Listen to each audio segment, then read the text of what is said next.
ከዛ ሳይቆይ ከአጫሉ ህልፈት በኋላ ድጋሚ ከተማው ነደደ። ይህም መጽሐፍ ሰዎች ካነበቡ በኋላ ምን ነው በዓሉ ግርማን አደረገ አላሉህም? ፖለቲካን መከታተል ማለት የግድ መንግስትን መቃወም ላይጠበቅብህ ይችላል። ተቃዋሚዎችስ ምን እያሰቡ ነው? አንዳንድ ሰው በቃ ነገ ጠዋት መንግስት እንዲወድቅለት ምናምን ነገር ይፈልጋል። እሺ መንግስት ወደቀ፣ ነገ የሚመጣው ማን እንዲመጣልህ ነው የምትፈልገው? በነገራችን ላይ በጣም ብዙ አጀንዳዎች በሜመሮች የተነሳ ዲዞልቭ አድርጓል። ድህነት መርዝ ነው። የሰዎችን ስነ ልቦና በጣም ክፉኛ ያደቃል። ስነ ልቦና ማደቀቅ ብቻ አይደለም፣ ሰዎችን መጥፎ አድርጎ ሊሰራቸው ይችላል። አንድ ሰው ተሰቅሎ ነበር። በዛ ጊዜ ሳይሆን ከዛ ቀደም ብሎ ነበርክ ያን ጊዜ እዛ።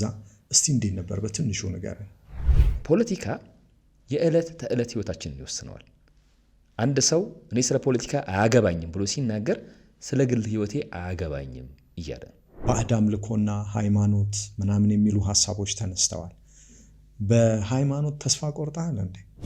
አሁን ይሄ በማያሳሰር መንገድ እንዴት አድርጌ ላብራራው የሚለውን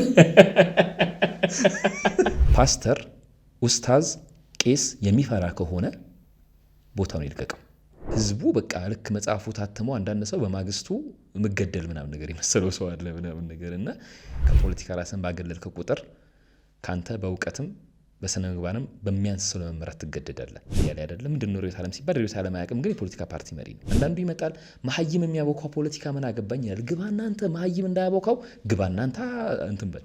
መንግስት ይሄንን ኢንተርቪው ካየ በኋላ ተስፋ አመለካከት በጣም ጥሩ ነው፣ ለምን ወጣቶችን ወክለ አንዳንድ ጉዳዮች ላይ አትሳተፍልንም ብሎ ቢል ትቀበላለህ?